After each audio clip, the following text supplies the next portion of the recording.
Mchezo wa Jumamosi kati ya Young Africans na Silver Strikers ni mchezo mgumu.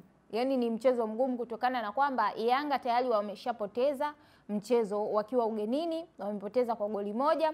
Wanakuja mchezo kuumalizia nyumbani katika uwanja wa Benjamin Mkapa siku ya Jumamosi tarehe 25.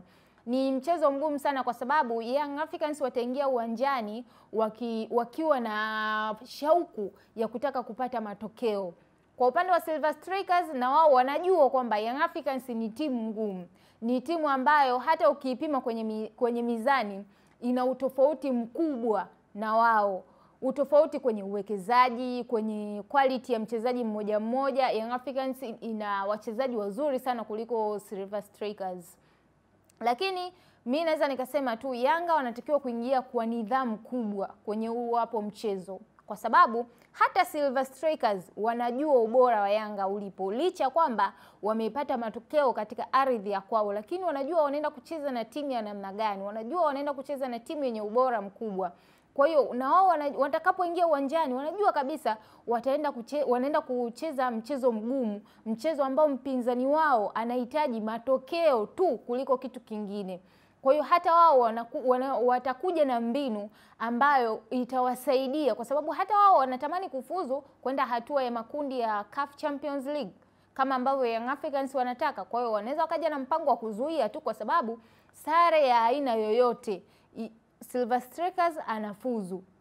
Kwa hiyo wao wanaweza wakawa wanahitaji sare tu ili wao wapate kufuzu kwenda hatua ya makundi. Lakini Young Africans wao hawahitaji sare na wala hawahitaji ushindi wa 2-1. Wanahitaji ushindi wa kuanzia magoli 3 na kuendelea mbele. Na kama watashinda goli 2 basi iwe ni 2-0.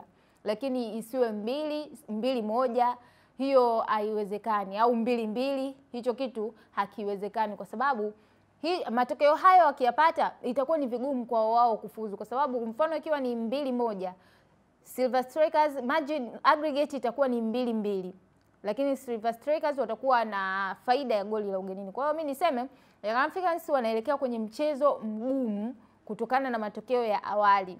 Na tumeona tayari kocha Folz ameondoshwa kwenye timu. Sasa hivi timu inashikiliwa na kocha Patrick Mabedi. Kwangu mimi ni kocha mzuri sana kutokana na CV yake ambayo imeonyeshwa au ambayo tumeshaiona kutokana kwa timu ambazo amezifundisha hapo nyuma. Ni kocha mzuri sana.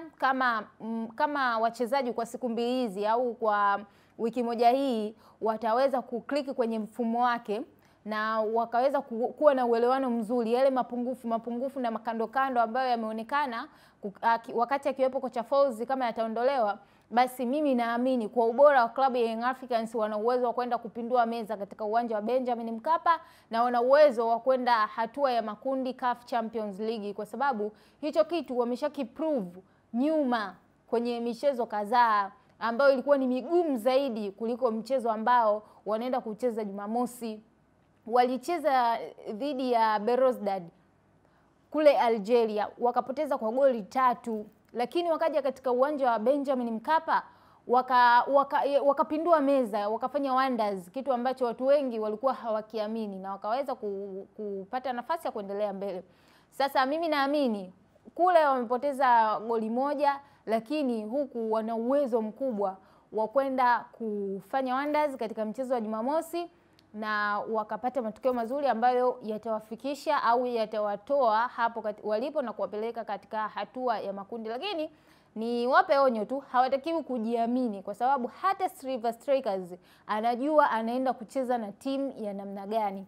Anajua timu anaenda kucheza nayo ina ubora kiasi gani. Anajua timu anaenda kucheza nayo imemuacha kwenye vitu vingi. Kwa hiyo atakuja kwa nidhamu kubwa akiwa na tayari ana faida ya goli la nyumbani kwake. Kwa hiyo Yanga wanatakiwa kuwa makini, lakini wana uwezo kufuzu kwenda hatua ya makundi. Ili kuwa wa kwanza kupata habari zetu nyingi zinazoendelea, usiache kulike, kucomment na kusubscribe YouTube channel yetu HN Digital.